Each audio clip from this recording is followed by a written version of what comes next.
Let me talk about the command design pattern today.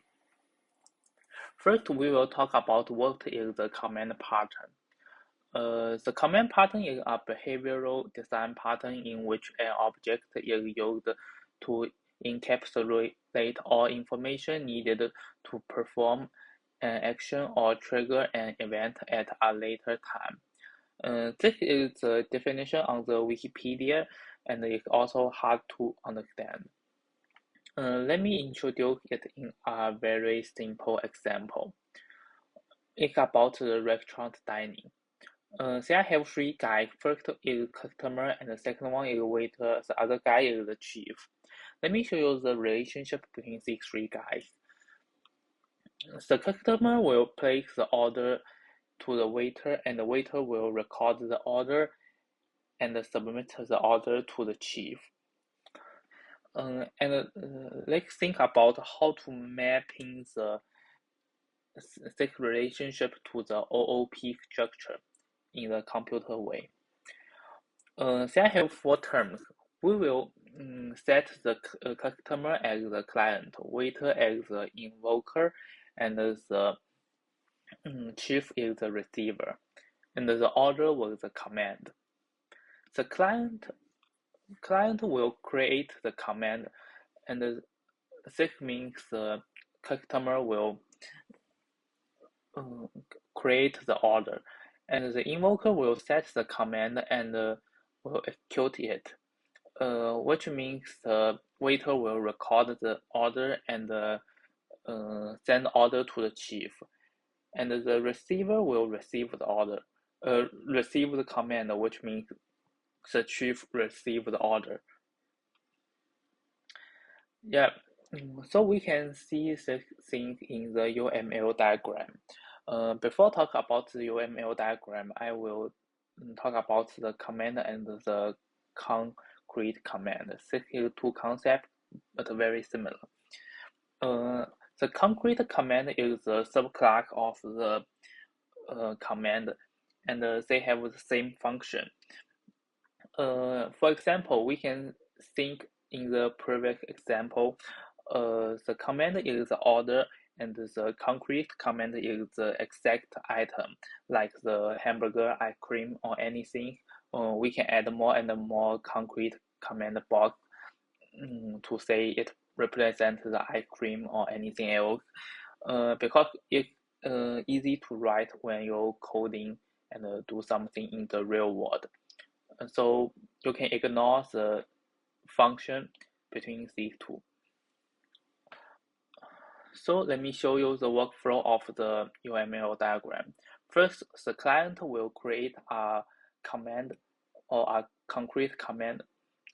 After that, we can see the invoker, which will set the command and want to execute it, which means the waiter will receive the order, record the order, and want to send the order to the chief.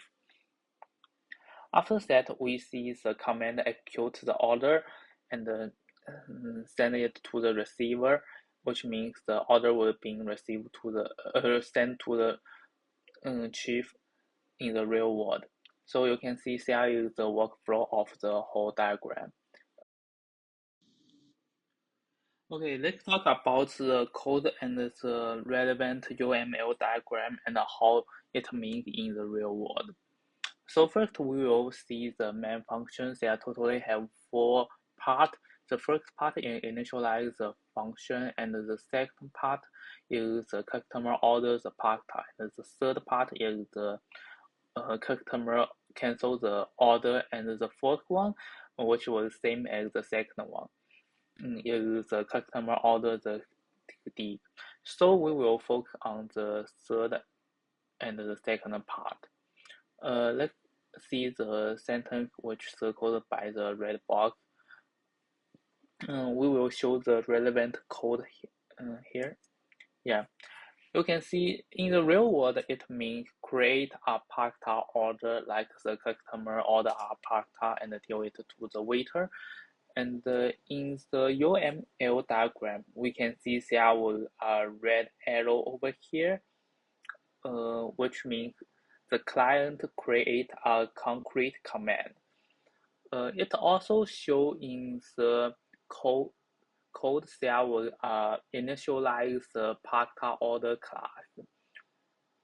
Okay, let's go back to the main exam and go to the next sentence. A waiter take orders parked order. In this place, which means the waiter records the order in the real world. And you can see there was the invoker set command, use the set command function in the UML diagram. And it also was something similar with the real world. The code will say the waiter has recorded the order. Let's go to the next sentence. This sentence in the real world, it means the waiter want to execute the order. This means a process, not means a function which we already done. So, because in the code there have something which will call a function, so this is also a process. And it show in the diagram is like a red or arrow from the invoker to the command. After that, we will execute the command both in command and the concrete command. You can this means in the real world is the waiter gives the order to the chief. And you can see there was the execute function in both command box here in the UML diagram. And it also, you can see the red box in the code. There was the execute function, which we will focus on the execute function in the concrete command. The second line is self.chief.cookparta. This is also a process which in the code it calls the receiver. So we can define as the real world is the command will already have and the waiter calls the chief. Let's go to the next step. In the real world, it means the chief will receive the order and cook the pasta. And in the diagram, we can see there was a receiver box over here. And in the code, there was cook pasta function in the chief class, and it will print the chief will cooking the pasta. Yes, this is the process of the of a customer order a pasta and how it works in the UML diagram. Let's go to the next step is the cancel order. First, we will go to the invoke directly because of we will already initialize it in the we will already initialize the order in the previous step, so we didn't need to create a command. We already have a command, so we just go to the invoke and ask command to do the undo function. You can see there was a code over here, which means the call the waiter cancel the order in the real world. After that, we will see the we will execute the undo function, which we will cancel the order and print it in the code. Okay, this is the final result of the main function.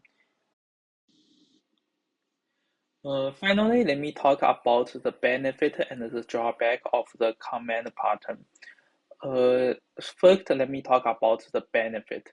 There I have totally 3 points.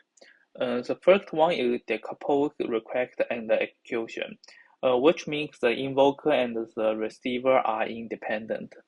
In the previous example, we will see the waiter and the chief work depend on the order and they don't know what's going on for each other. The second one is support undo and redo. We can see in the command pattern they are very easy to cancel or retake some command again, and the final one is highly extensible, which means it's easy to modify the code to add some new functions. Let's see something bad. They have 2 points. First one is increase the code complexity. The second one is unnecessary for some simple case because it's hard to write and debug. That's all. Thank you.